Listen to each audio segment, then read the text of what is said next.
दोस्तों, क्या लगता है, हम साइंस पर राज कर रहे हैं या साइंस हम पर? कमेंट में जरूर बताइए। हम ऐसा इसलिए बोल रहे हैं क्योंकि दुनिया में साइंस कितना आगे निकल चुका है, ये बात तो सभी जानते हैं। मॉडर्न दुनिया में साइंस के बिना लाइफ को इमेजिन करना बड़ा मुश्किल है। इस साइंस ने हमारे जीवन को इतना आसान बना दिया है कि लाइफ अब पूरी तरह से इस पर निर्भर है। आप खुद बताइए, साइंस का किस क्षेत्र में बोलबाला नहीं है? मोबाइल फोन से लेकर इंटरनेट, ईमेल्स, इलेक्ट्रिसिटी, कम्युनिकेशन और यहाँ तक कि न्यूक्लियर तक, हम हर चीज में आगे हैं क्योंकि बिकॉज ऑफ साइंस। आजकल तो मार्केट में न जाने क्या क्या आ गया है। हवा में उड़ने वाले कार से लेकर हवा में लटकते हुए होटल तक। आपको क्या लगता है, आने वाले टाइम में हम नॉर्मल कार को भूलकर हवा में उड़ने वाली कार का इस्तेमाल करेंगे? दोस्तों, अगर साइंस की बात हो और रोबोट की नहीं तो बड़ी नाइंसाफी होगी। आजकल रोबोट का चलन लगभग हर जगह हो गया है, होटल, रेस्टोरेंट और यहाँ तक कि बार में भी। वैसे रोबोट से याद आया, आपने रोबोट मूवी देखी है? अगर आपने ये मूवी देखी है तो आपको पता होगा कैसे साइंस की मदद से रोबोट को बनाया गया और बाद में यही रोबोट खतरनाक साबित हुआ। हाँ, वो अलग बात है कि हर चीज के दो पहलू होते हैं, क्योंकि कोई भी चीज जब हद से ज्यादा हो जाए तो वो हमारे लिए कितना घातक हो सकता है, इस बात का अंदाजा आप मूवी को देखकर आराम से लगा सकते हैं। खैर, आज हम आपको एक ऐसी कहानी सुनाने वाले हैं जिसको सुनकर आपको यह एहसास हो जाएगा कि आने वाले टाइम में साइंस हम पर राज करने वाला है। इस कहानी को पूरा देखें और कमेंट सेक्शन में जरूर बताइए आप इस बारे में क्या सोचते हैं। तो चलिए फिर बिना किसी देरी के कहानी शुरू करते हैं। शुरुआत होती है 25 अप्रैल 2070 से। आज की दुनिया 2070 की दुनिया से अलग है। आज के वक्त में जहां सड़कों पर गाड़ियों की आवाजाही रुकती नहीं है, तो उस वक्त के दौर में सड़कें एकदम सुनसान पड़ी हुई हैं और कारण है आकाश को यातायात के रूप में इस्तेमाल करना। साल 2050 से ही सभी के पास फ्लाइंग कार मौजूद है, पर ये फ्लाइंग कार पेट्रोल पर नहीं चलती। हम इंसान हैं, बिना रिसर्च के तो रुक नहीं सकते, इसलिए हमने ऊर्जा के लिए एक और खोज की है और वो खोज है हीलियम 3। हम इंसान चांद से हीलियम लाने में कामयाब हैं और ये हीलियम हमारा नया फ्यूल है। पृथ्वी के आसपास बहुत सारे स्पेस स्टेशन और होटल बन चुके हैं और इंसान अपने एंटरटेनमेंट के लिए वर्चुअली रिएक्ट करता है। सिस्टम अब बहुत ज्यादा एडवांस हो चुका है, इतना कि अब सुपर क्वांटम कंप्यूटर का जमाना है। फोन खत्म हो चुके हैं और इंसान अपने हाथों में लगाए गए चिप्स की मदद से एक दूसरे से बात करते हैं। लोगों ने मजदूरी करना छोड़ दिया है क्योंकि उनका काम सुपर रोबोट कर रहे हैं और इस मशीनों की दुनिया में कोई अकेला पड़ा है तो वो है इन मशीनों को बनाने वाला। जी हाँ, खुद इंसान। इस नए युग का एक इंसान है जॉन रॉबिन्सन, जो इस मॉडर्न युग का सबसे अमीर इंसान है। जॉन की कंपनी ह्यूस्टन में है, जो मशीनों के लिए हार्डवेयर और सॉफ्टवेयर बनाने का काम करती है। एक वक्त में जॉन की अपनी फैमिली थी, लेकिन कुछ साल पहले ही उसकी बीवी का देहांत हो गया। अपनी बीवी की मौत के वक्त जॉन करीब 35 साल का था और आज जॉन 50 साल का है। आज उसकी वेडिंग एनिवर्सरी भी है, इसलिए उसे अपनी पत्नी की याद आ रही है। बीवी की मौत के बाद अब तक उसने कोई भी बड़ा सेलिब्रेशन नहीं किया।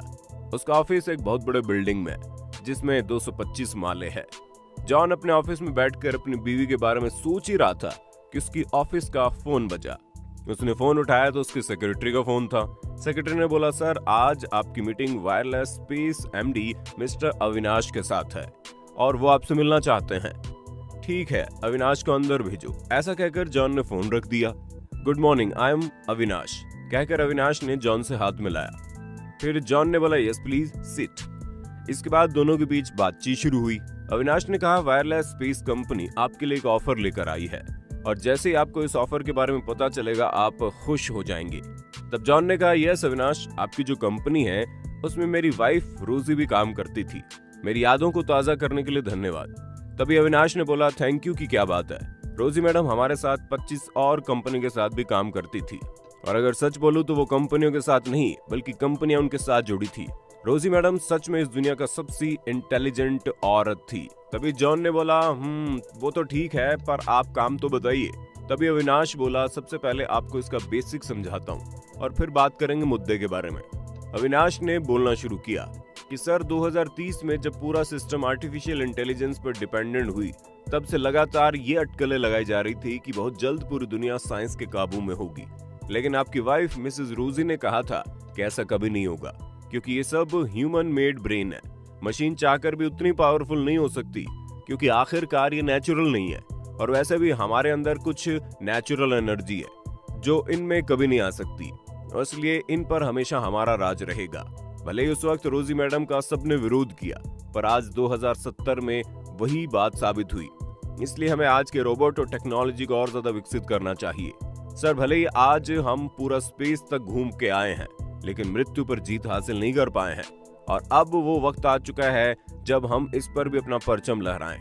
तब जॉन ने बोला, आप कहना क्या चाहते हैं? अविनाश ने कहा कि सर, मैं बात को घुमाऊंगा नहीं, हम मैडम रोजी को फिर से जिंदा करना चाहते हैं। सॉफ्टवेयर इंडस्ट्री के साथ साथ आपको भी उनकी जरूरत है। जॉन ने फटाक से बोला, अविनाश, ये तो पॉसिबल ही नहीं है, ऐसा कैसे हो सकता है? अपनी बात को रखते हुए अविनाश बोला, कई सालों की मेहनत के बाद हमने इसे पॉसिबल कर दिया है। हमने हाई फ्रीक्वेंसी स्प्लिट इंजन को तैयार किया है, और वैसे भी हम सब इस बात से वाकिफ हैं कि ये ब्रह्मांड एक स्पेस टाइम के चादर से बना हुआ है। इसमें ऑब्जेक्ट जितना मैसिव होगा वो उतना ज्यादा गड्ढा बनाएगा, और इस गड्ढे में लाइट और टाइम दोनों कर्व हो जाते हैं। सर, ये सारा काम हॉकिंग रेडिएशन के सिद्धांत पर होगा। सर, हमारा ऐसा मानना है कि मिनी ब्लैक होल है जो हमें फ्रीक्वेंसी का आउटपुट देगा।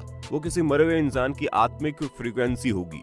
सर, पूरा ब्लूप्रिंट तैयार है और हम वो करने वाले हैं जो शायद ही कभी किसी ने सोचा होगा। तभी जॉन ने फिर से पूछा, ये कैसे मुमकिन है? रोजी की बॉडी भी नष्ट हो चुकी है।